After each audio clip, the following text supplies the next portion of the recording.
Hello and good evening and welcome to the Ikigai webinar series. Thank you so much for joining us this evening, whether you are joining us on the live or on demand. We hope you've had a really great day.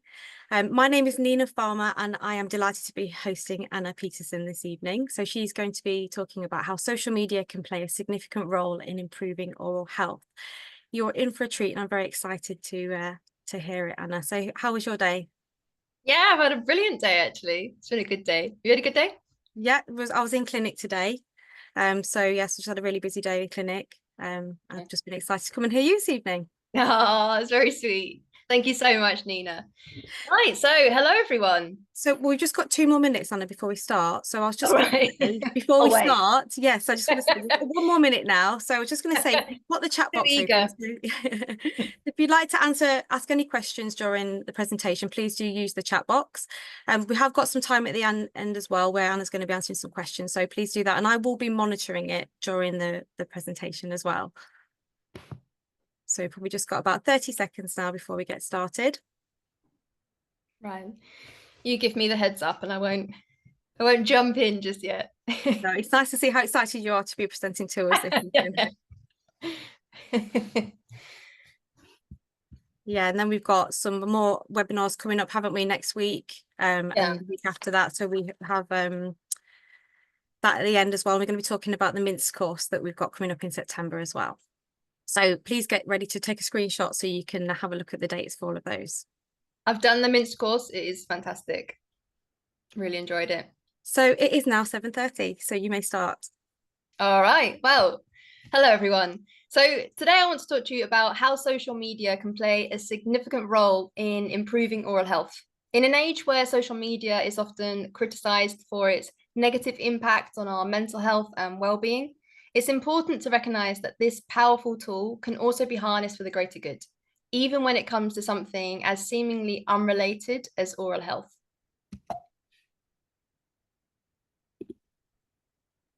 Okay, so what do we want to learn today? We want to recognize and implement effective strategies for using social media to promote oral health awareness and education among diverse audiences. We want to develop engaging and informative content tailored for social media platforms that addresses common oral health issues and encourages preventative care. And we want to utilize social media as a tool for enhancing patient communication and interaction, fostering a supportive environment for oral health discussions. Now, before I start, I just want to introduce myself and tell you my background. So I'm Anna Peterson. I'm a dental therapist working in Harlow and Ongar in Essex. I qualified in 2017 from Teesside University, and since qualifying, I've worked in mixed NHS private practice, and I now work solely in private, it's a therapist-led private practice. I'm a clinical educator for NSK and part of the Ikigai education group, and I'm a key opinion leader for Oral-B and on the Oral-B Global Dental Hygiene Advisory and Advocacy Board. And on social media, I have over 230,000 followers. This is over TikTok, Instagram, and YouTube. And I first went onto social media to encourage new patients to join the practice and ensure that I was busy and had a busy diary, basically. However, it didn't take me long to realize advertising myself on social media and encouraging new patients to join was not the most important part of what was happening on social media. And this is what I want to share with you today. So what is social media and how can we use it to improve oral health? How is it such a powerful tool? Well, at its core, social media is a digital platform that enables individuals and communities to create, share, and interact with content in real time. The platforms facilitate the exchange of ideas, information, and experiences, fostering a sense of connection among people from different corners of the globe. Social media has democratized communication in unprecedented ways, making it possible for anyone with internet access to have a voice and reach a global audience. And one of the defining features of social media is user-generated content. So unlike traditional media where information is disseminated from a centralized source to passive consumers, social media empowers individuals to become both creators and consumers of content.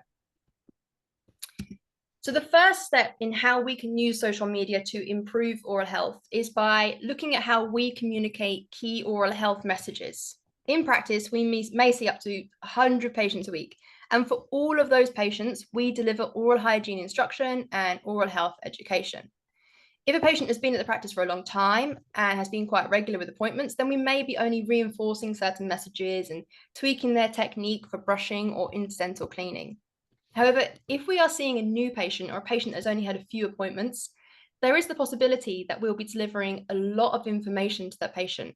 If we look at improving gingival health alone, we already have quite a detailed and comprehensive set of instructions and recommendations. And this is before we educate them on preventing tooth decay, tooth wear, and oral cancer. So before we know it, the information that we have delivered is an enormous amount, and this can be quite overwhelming for our patients. So what I now do at the end of an appointment with a patient is I direct them to my social media accounts. I explain to them that they can watch the videos of demonstrations of how to use an incidental brush, how to use a toothbrush, floss, basically anything that I recommend in practice to a patient. I now have a video explaining how to use it. And I started to see a difference in my practice patients' oral health. For many reasons, directing patients to a platform where they can watch these videos can be really useful. Patients that come into practice are often anxious about attending, whether this is because of previous bad experience or the feeling of being exposed and judged. Patients usually have higher anxiety levels when entering the dental practice. And studies show that anxiety can decrease our short-term memory. So not only are we delivering a vast amount of information to these patients, they are also less likely to remember what we are saying because of where they are. So being able to watch the information in the comfort of their own home will improve their ability to remember what has been said. They also have the ability to watch these videos as many times as they need. And I know myself, if I'm writing something or typing something at a computer, as soon as somebody starts to watch me, all of a sudden my fingers start to type badly, or I lose the ability to simply sign my own name. And this is something that I do every day. It's a really simple and easy task for me, but I still struggle if I know someone is watching me do it. So for our patients that are now attempting to use an incidental brush for potentially the first time, it is harder for them when a dental professional is watching them do it. More than likely in a mirror that's moving around because you're trying to make sure they can see what they're doing. So we take that environment away from them and we let them do it by themselves in their own bathroom with hopefully a fixed mirror.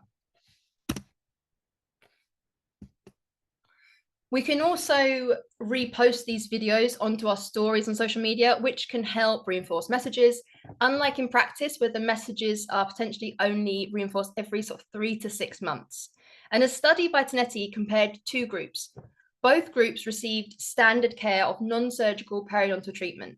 This included oral hygiene instruction from a professional, followed by non-surgical periodontal treatment. One group also received e-health messaging prompts. And interestingly, the study found that there was an 8% resolution of inflamed pockets compared to a group of subjects that only received standard care of non-surgical periodontal treatment. So we are already seeing evidence of how we can improve on standard care that we are giving to our patients by simply prompting through social media and reinforcing key oral health messages. Now, whilst we're on the topic of directing our patients to our social media platforms, we need to be aware that certain demographics might not be on the social media platform that we have directed them to. If we look at the statistics, only 1% of TikTok users are of the age 55 to 64. So we may not find that many of our patients have the TikTok app. And if they are of that demographic age, unfortunately with the TikTok, you do have to have the app to actually watch the videos. However, if we look at the statistics for Facebook, YouTube, Instagram, a much higher percentage of 50 to 65 plus people are using Facebook and YouTube and Instagram. So patients are going to find it much easier to use these platforms to watch your videos or to read your advice. Now, we mustn't assume that people aren't on TikTok because of their age, but it is helpful to know that. We can also see this by if we look at the views on two types of videos that we're posting on TikTok. So prevalence of diabetes is much higher as we get older, and we can see that on TikTok, a video where I explained diabetes and its link with gum disease only achieved 7,000 views. But a video about vapor's tongue, which is a symptom of vaping, achieved just under 2 million views. So with that in mind, if you want to be more successful on a certain platform, I would advise looking at the demographic that you're trying to target and tailor your videos towards that. Because ultimately, The more successful we are on social media, the more people are going to see our educational videos. Now, the patients that I see in practice are very fortunate that they can afford to see a private dentist. However, this isn't the case for most people, and access to dental care can be very difficult. 59% of adults don't go to the dentist because of the cost. In the UK, we are currently seeing up to 1.5 million people that are unable to visit the dentist on the NHS, and they're having to wait potentially 2 years to be seen.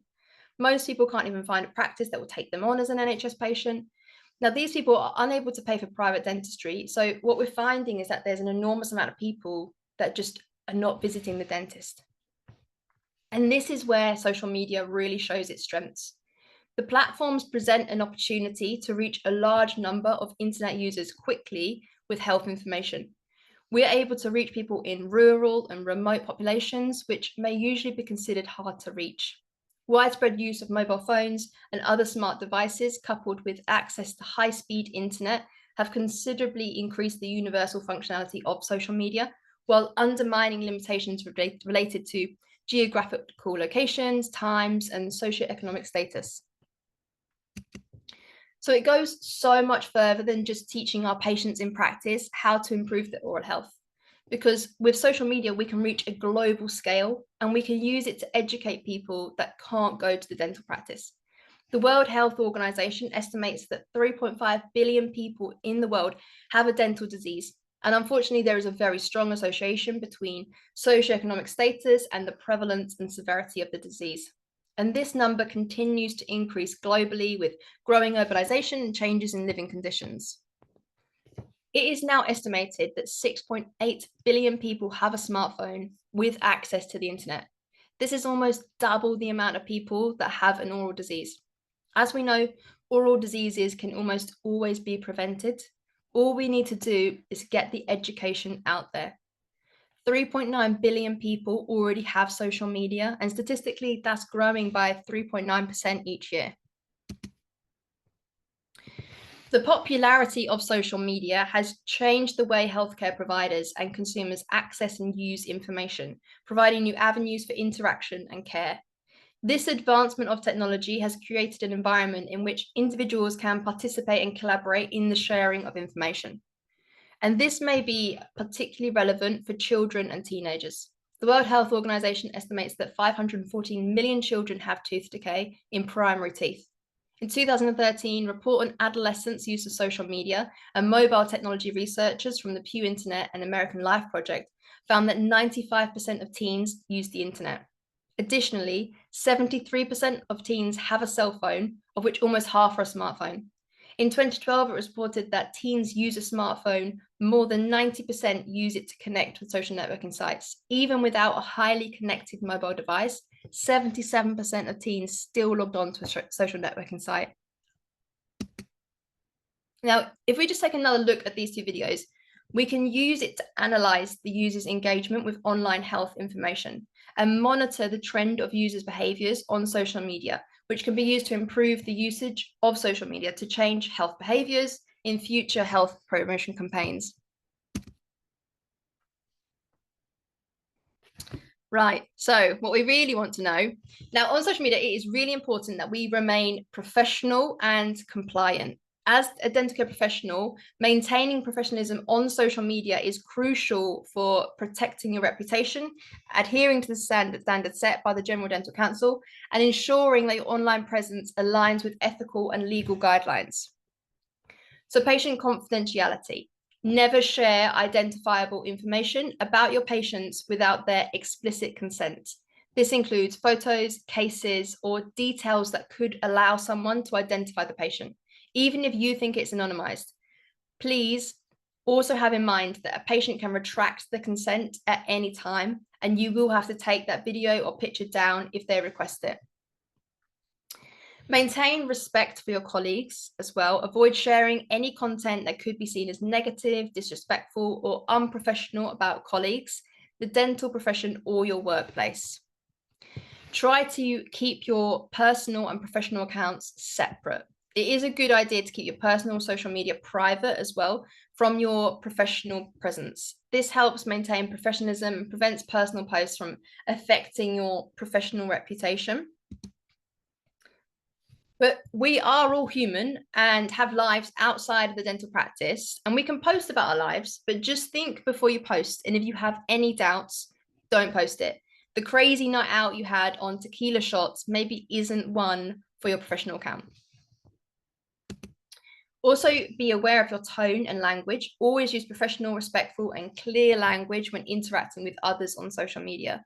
Be mindful of your tone, especially in written form, as it can easily be misinterpreted. You want to provide accurate and evidence-based information, which I'm sure we would all do anyway, but share reliable content. When posting health-related content on dental advice, ensure it is evidence-based. Share information that aligns with current research and best practices. And be cautious about trendy topics. Avoid jumping on dental trends or providing advice that might not be backed by research. Misinformation can damage your credibility, and in some cases, it could lead to legal issues. Now, when it comes to advertising, you want to be cautious about advertising dental services or products. So any promotional content should adhere to advertising guidelines that avoid misleading claims or exaggerations. And the GDC emphasizes that your online promotion must be honest, accurate, and not misleading to patients. If you are financially benefiting from a product you're showing on a video or post, you must declare it. So you may have seen a few of my adverts that I've done with Oral-B or Zimmer Dental.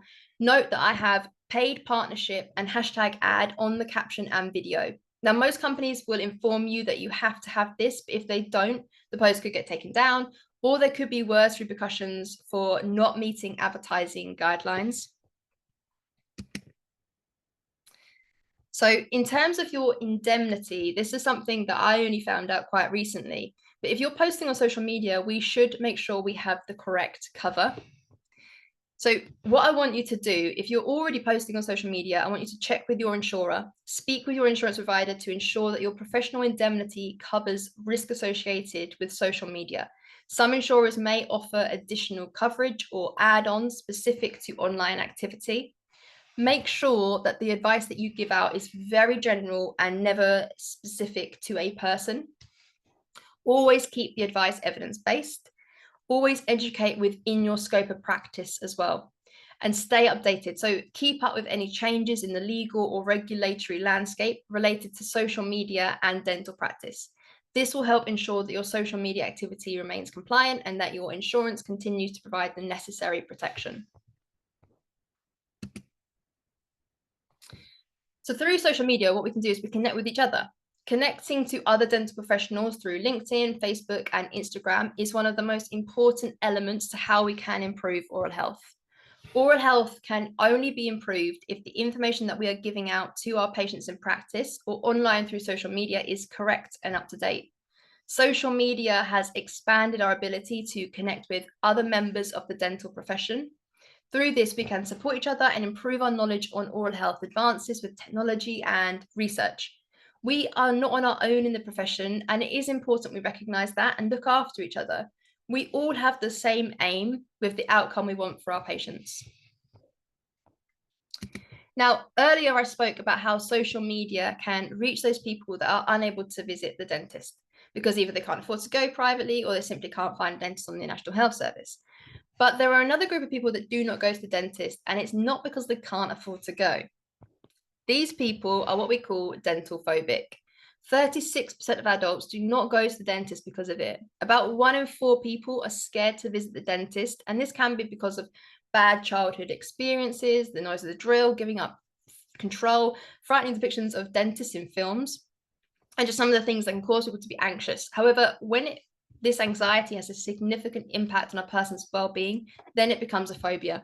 And a new study from a team based at King's College London has confirmed that dental phobia certainly has a significant impact on the sufferer's quality of life and well-being. And the team found that dental phobics are more likely to have active caries or missing teeth. Through social media, what we can do is connect to these people.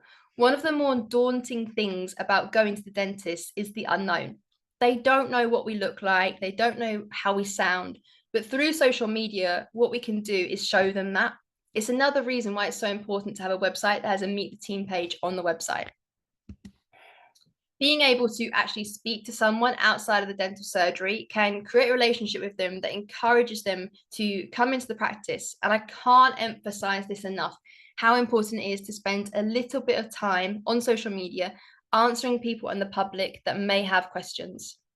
In a way, it's the first step to that patient dental journey rather than it starting as soon as they've entered the building.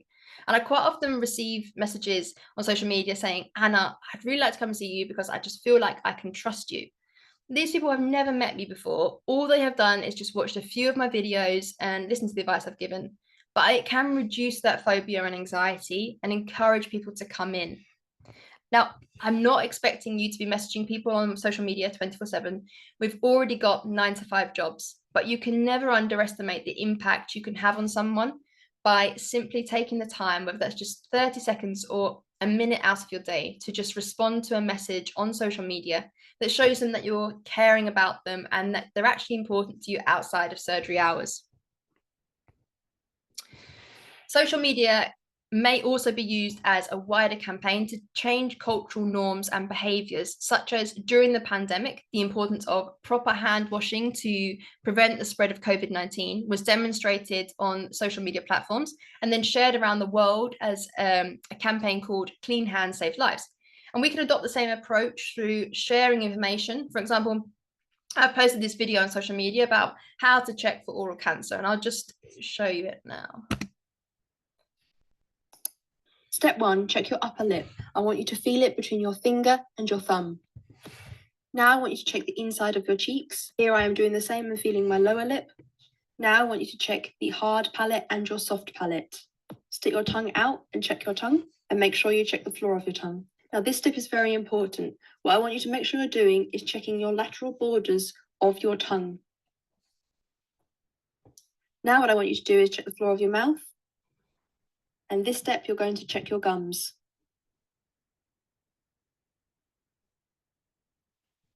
And finally, what I want you to do is check your lips. Okay, so sorry about that. But yeah, so it's a really easy way. We all know what to look for, but just by simply making a video like that, posting it on your social media accounts, hopefully it will reach more people.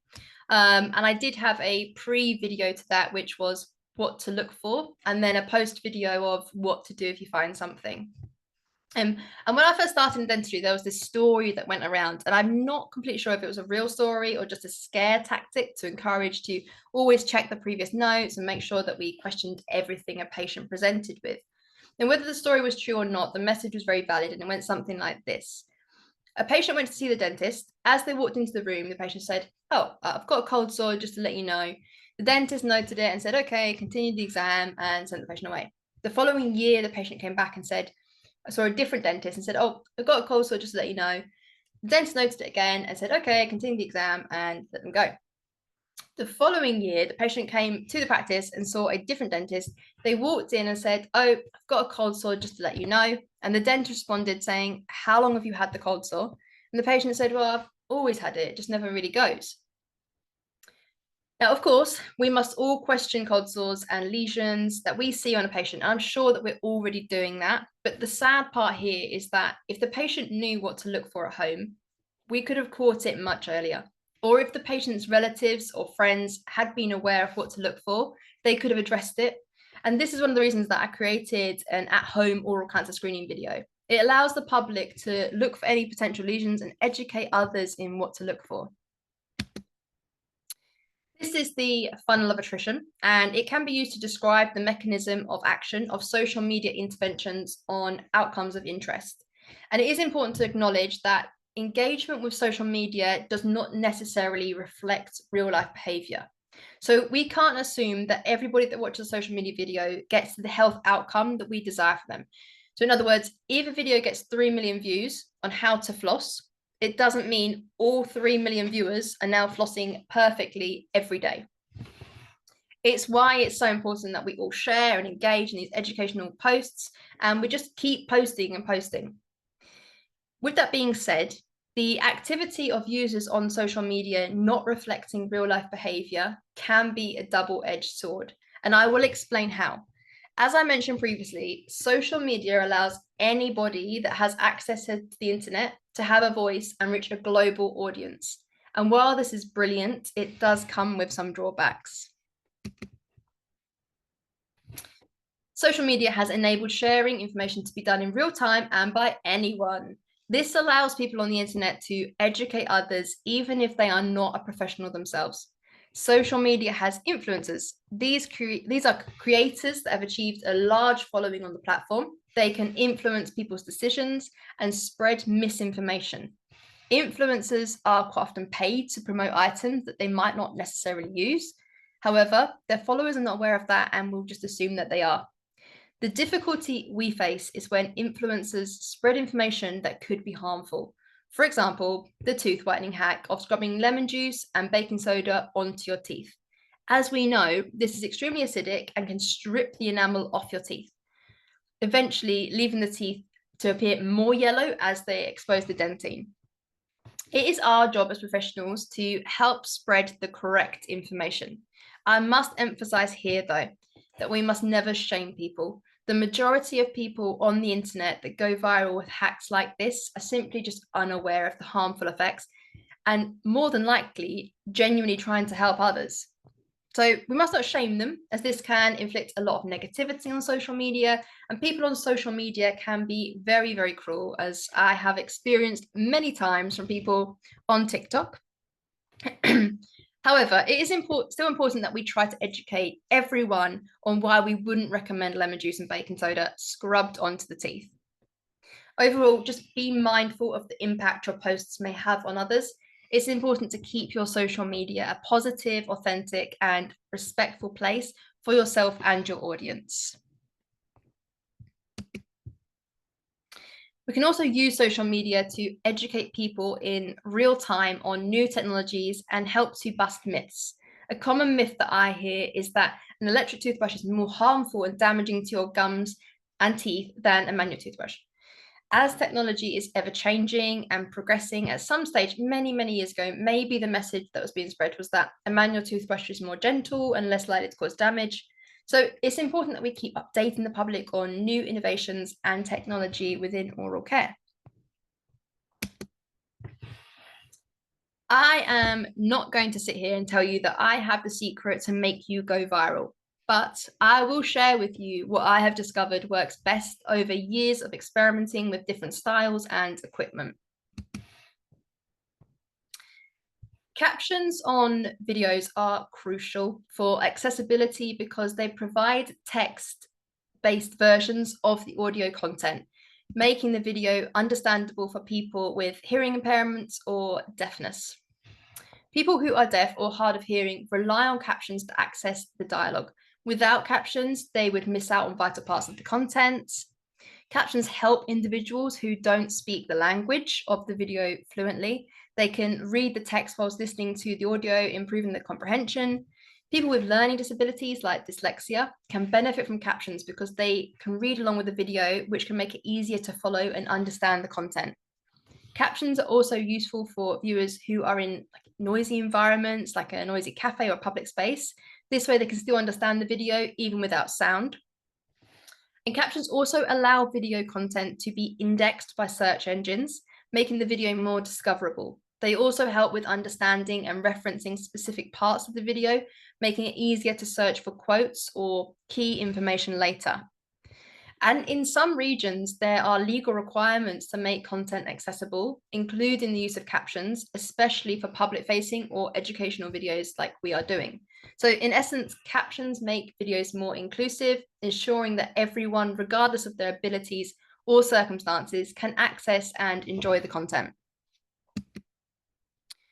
There are loads of apps that will create the captions for you, and most social media platforms already have this feature when you go to edit your reel or TikTok. So you don't have to use a separate app, but you can do it if you want more options like different fonts or effects.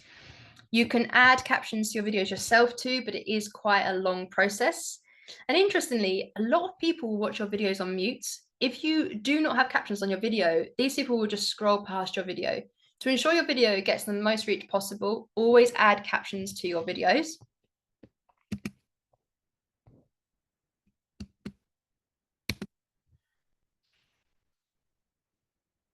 Lighting. So good lighting is essential in video production for several reasons, and you can find a good selfie ring, flat panel light, or LED portable softbox online for pretty cheap these days. And actually, in my earlier days of content creation, I just sat by a window and ensured I filmed during the day, and that worked really well for me. If you look at these two screenshots of videos that I recorded recently, I am in the same room, similar time of day, and same colored scrubs. But in one of them, I'm using an LED softbox light, and in the other one, I'm not using any light. So it improves visibility. Proper lighting ensures that viewers can clearly see you or the subject of the video. Without good lighting, your video may appear dark, blurry, or hard to distinguish, making it frustrating for the audience to watch. It also enhances quality and detail. So lighting helps highlight important details in your video, such as facial expressions or product features. It helps to bring out the best in your visuals, making the video look more polished and professional.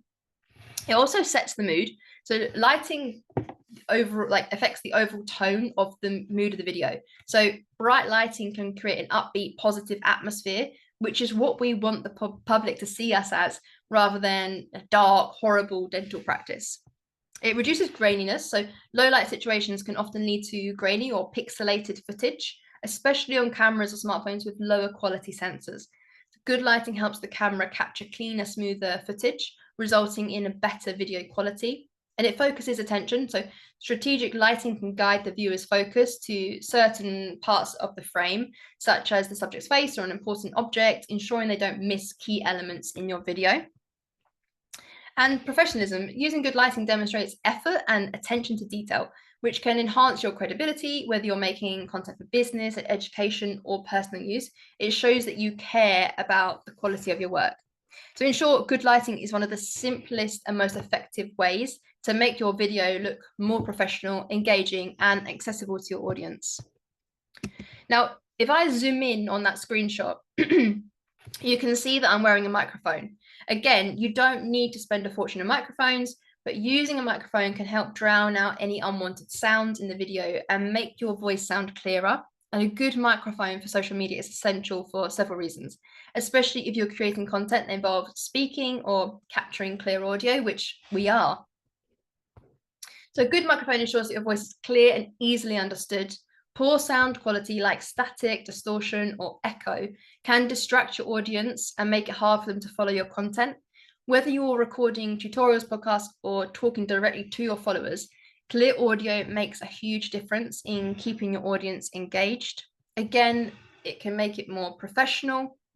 So high quality audio reflects professionalism. Viewers expect content that sounds as good as it looks. Crisp, clear sound is an easy way to elevate your content and make it feel more polished and well produced, which can increase your credibility. It also reduces background noise, and a good microphone helps minimize unwanted background noise, so such as traffic, winds, or hums from appliances, which we all have with like a compressor, and most of our dental settings there's always something noisy going on. And many higher end microphones have noise cancelling features, but like I say, you do not have to spend a fortune on a microphone. Amazon, you can usually find a pretty cheap microphone. It enhances the viewer experience as well. So sound is half of the experience in the video and audio content. If your audience can't hear you clearly, they'll likely get frustrated and leave. High quality audio ensures that your viewers or listeners can easily engage with your content without straining to hear. And it increases engagement. When your audience can hear you clearly, they are more likely to engage with your content by leaving comments, sharing, or participating in discussions. Clear audio leads to better connection with your audience, which is key to building a community. And it improves accessibility. Good audio is crucial for accessibility, especially for people who are hard of hearing or rely on captions. If your audio is muffled or unclear, even captions can't always help. Ensuring good sound quality improves the overall experience for everyone, regardless of their needs. And it makes you stand out. In a sea of content, having great audio can help you stand out. Viewers often underestimate the power of high quality sound, but it can make a big impact when your audio sounds professional. Your content feels more polished and can gain a competitive edge. In short, investing in a good microphone is one of the easiest ways to boost the quality of your content It makes your social media presence more professional, engaging, and accessible, ultimately helping you connect better with your audience. Now, as dental professionals, we have pretty strong stomachs for plaque, calculus, blood, and saliva. And this isn't the case for the public. People don't always want to see it. I know that there's a big following for Dr. Pimple Popper, but it's not always the case for people. So to make your videos have more success, try to avoid showing these on them, or at least have a trigger warning at the start of your video to allow people time to make the decision if they wish to continue watching the video or not. Finally, consistency. Consistent posting on social media is important because it builds visibility, keeps your audience engaged, boosts your presence in the algorithm, and contributes to long-term growth. It's not about posting for the sake of it. It's about creating a consistent experience for your audience that adds value and keeps them interested. Posting consistently boosts visibility. Social media platforms actually tend to reward active users. Posting regularly helps you stay visible in your followers' feeds, as well as in algorithms' recommendations. The more you post, the more chances you have to reach new people, which can lead to growth in your following. Regular posting also allows you to experiment with different formats, which can help you understand what works best for your audience.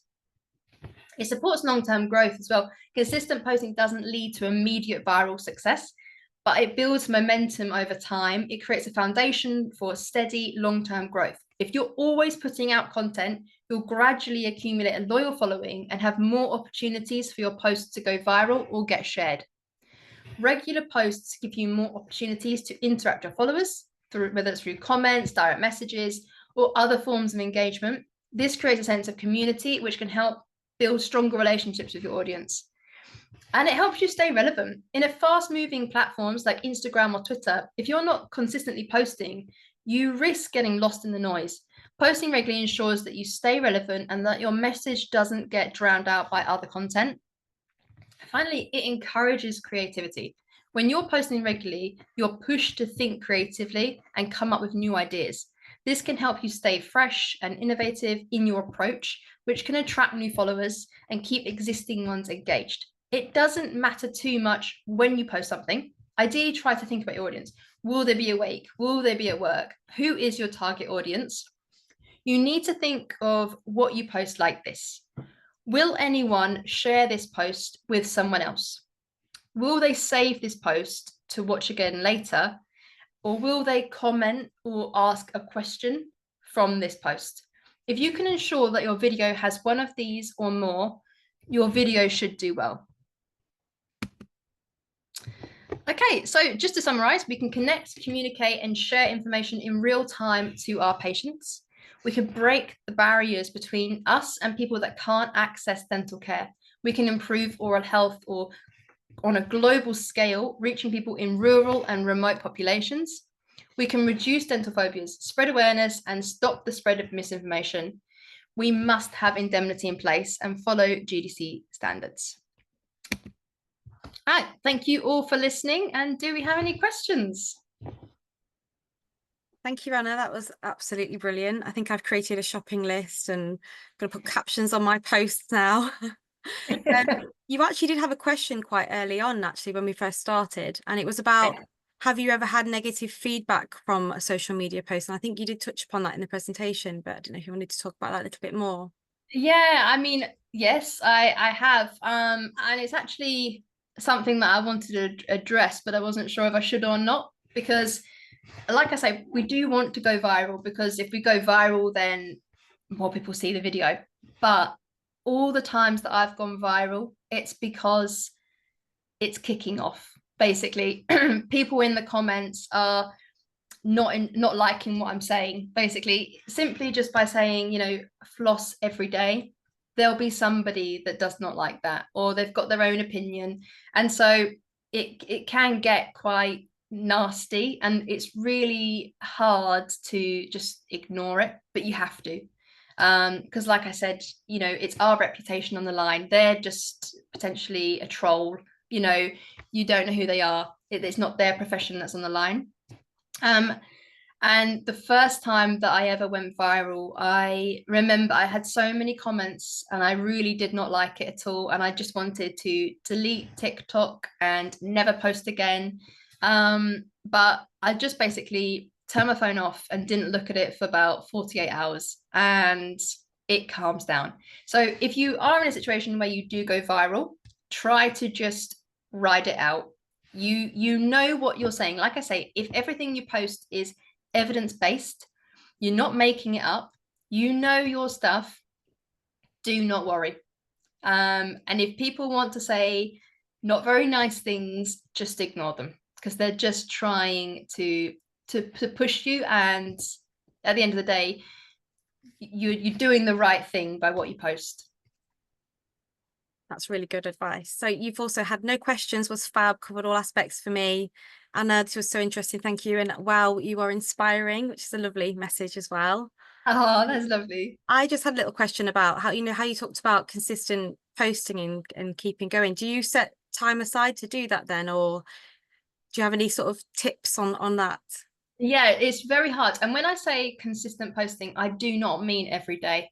I think if you're posting every day, the content that you're posting, it probably won't be that valuable. And at the end of the day, it's value over consistency. And I know I've just been going on about how you should post consistently, but what I mean by that is don't leave it 6 months and then post something, because people will just unfollow and they're just not interested, and you won't get the viewing that you want on that post. I mean, like, if you can post fortnightly, that would be consistent enough to drive your account forward. Yeah, I don't have a set time. But basically, if I get a patient that fails to attend, that might be my slot for recording a video, or it's after work, which sometimes I'm too tired to do. So yes, it's difficult to post consistently, but it is quite rewarding when it goes well. Like I say, the thing about your post is you can tell you're enjoying it and doing it in that moment. So I suppose that's really good advice. So another person just said again, thank you. Really interesting and thought-provoking. So yeah, thank you for the lovely comments. Let me just scroll down. I think there's a couple more. Or did you ever schedule your content, Anna? So that's what we've just talked about there. I love the idea of having videos for patients at home. I feel this is something I'll implement. So yeah, you're inspiring people already with that as well. Yeah, I do find that really helps me. Like I say, I will direct them to the page, and quite a lot of my patients now do follow me, whether it's on TikTok. I've had some patients come in and say, oh, I follow you on TikTok, and I really would not ever expect that person to, in the 80s, and really wouldn't expect it, but it's very nice, and it does help, because I do think like I say, they can watch it as many times as they need, and they haven't got me staring at them while they try and use an incidental brush. Yeah. Right, well, do we have any more questions before we move on at all and tell you about what we've got coming up next with the Ikigai webinar series? Move it forward. Okay, so if you want to know a little bit more about the regeneration course, you've got a QR code there to have a read about. There's going to be a Minsk workshop with Dr. Varka Ratu. So please do take a screenshot of that if you're interested in finding out more. And then I think on the next page, you've put on the next sort of webinars we've got as well, haven't you, Anna? Yes, so we've got with Jenny.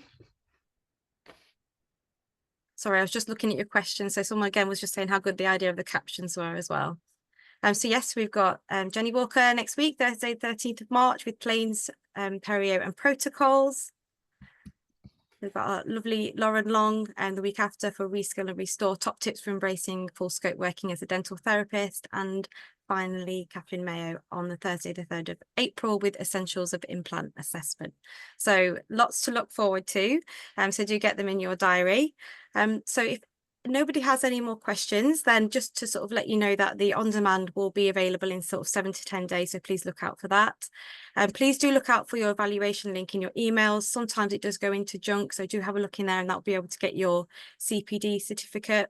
And of course, if you've got any more questions, Anna, are you happy for people to reach out to you if anyone might think of something after today? Absolutely. Or watching maybe, on demand and have a question for you as well, so they can drop you a message or Absolutely. Yeah. Please do. Oh, well, thank you so much for watching, everybody. I'll just check there's not any more questions before we go. So what are you under on Facebook? What on as in my handle? Do you have a work? Yes. What's your handle? That's the way to say it. It's all at Anna Peterson Dental for all social media platforms. Brilliant. So that's where they can find you if they've got any more questions. Yes, yeah. Okay, well, thank you so much, everybody, for coming and spending the evening with us. Really appreciate it, don't we, Anna? Especially now that the evenings are getting lighter as well. So thank you and have a lovely evening. Thanks, everyone.